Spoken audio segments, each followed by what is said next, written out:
back to another episode of Lost in the Farmer's Market Garden Shorts, where today we'll be talking about this plant here, which unfortunately is out of bloom. I was hoping to get this filmed beforehand, and its bright, intense chartreuse color has faded to solid green because of summer sun and summer heat. It'll be back next year. I promise. I swear. But anyway, its scientific name is Teucrium chamaedrys, which is a lot to say. I had to verify that pronunciation. Good Lord, I did. Anyway, its specific variety is Summer Sunshine, and yes, you will find it on the internet under that name. Its common name is Wall Germander. Now, that means it is in the Lamiaceae family. It's a mint, and all the fun stuff seems to be in the mint family, or the aster family, go figure. But the name Teucrium comes from King Teucer of Troy, who used it as a medicine or something like that. I mean, supposedly. But anyway, chamaedrys, directly translated from Latin, means charisma or gift. And considering the medicinal uses for this plant, I could see that. But we'll get into those details in a moment. It is native to the Mediterranean and North Africa and the Middle East, supposedly as far into the Middle East as Iran. Iran so far. Okay, anyway, sorry, 80s moment. Anyway, it is hardy in USDA zones 5 through 10. It is definitely an evergreen in zone 8A, so I can attest for that much. This plant is a survivor.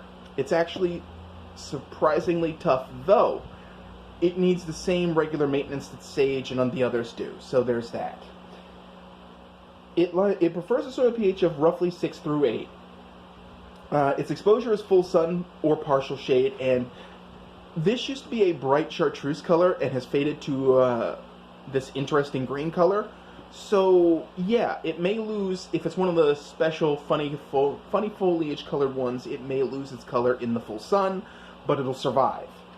Now, its height can be 6 to 8 inches, and its width can be 6 to 8 inches. Now, what's interesting is this variety may not reach that, and in fact, Wall Germander proper, the straight Germander, is known to get up to a foot high. It has similar shaped leaves to this, so it looks like they selected for color of flower and color of foliage, and probably a more petite size. I'm okay with that. Now, historically, Wall Germander has been used to treat gout, diabetes, obesity, dyspepsia, and hypertension. Folks, I'm going to say this. Consult your medical practitioner or certified herbalist. Do not believe salesmen when it comes to what herbs treat. Sometimes these things, although they're known for treating it, the treatment may be basically placebo effect. So be careful when you stick this stuff in your face. Now anyway, it can be used as an astringent infusion on wounds to the gums. So basically a gargle, sort of. I don't know what you're doing to get wounds to the gums, but just keep that out there. Gum wounds, wound gums, gummy wounds. Wall Germander is also ornamentally grown to create living walls. And though the living walls are about maybe a foot or two high, so basically not garden kind of stuff. You know, basically a living barrier that you can use to keep people from trampling other stuff. Now, one thing, ironically, do not eat it. There is a possibility that it will cause liver damage. Why it'll cause liver damage? Well, there are compounds in it that basically stop certain functions of the liver. Now, here's the catch on that. I do not have any information on how much it'll take to cause that. I don't know if it's 1 leaf or 10 leaf. I don't know if you have to make an entire salad of it. I don't know if you have to eat it every day for an entire month before your liver shuts down. Just don't. Play it safe. Not all herbs are meant for eating, and this one is really, at its best, being a pretty thing to look at, and since it is in the Lamiaceae family, these flowers do in fact attract pollinators. So there is that. Now, there is one other use I have heard.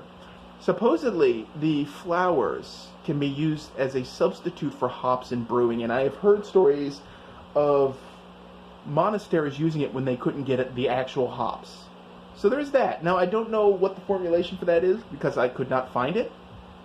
I don't know if it's a 1-for-1 or a 1-to-10 or whatever, but I'm putting it out there.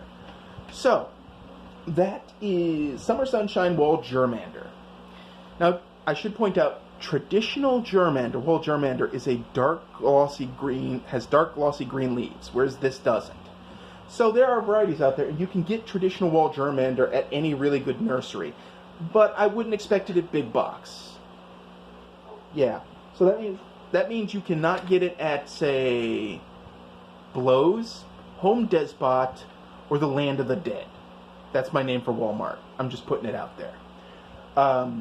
You will have to go to a mom and pop nursery to get that. And there are plenty of those in North Carolina that you can hit up. And there are plenty, I'm sure, in your state. And then there's ordering online as an option. So that's what I have for you in the case of Wall Germander. If you have any thoughts about Wall Germander, or have used it, grown it, snorted up your nose, whatever, just leave a comment down there and let me know. As always, folks, if you like this episode, please hit like. If you haven't already, please subscribe.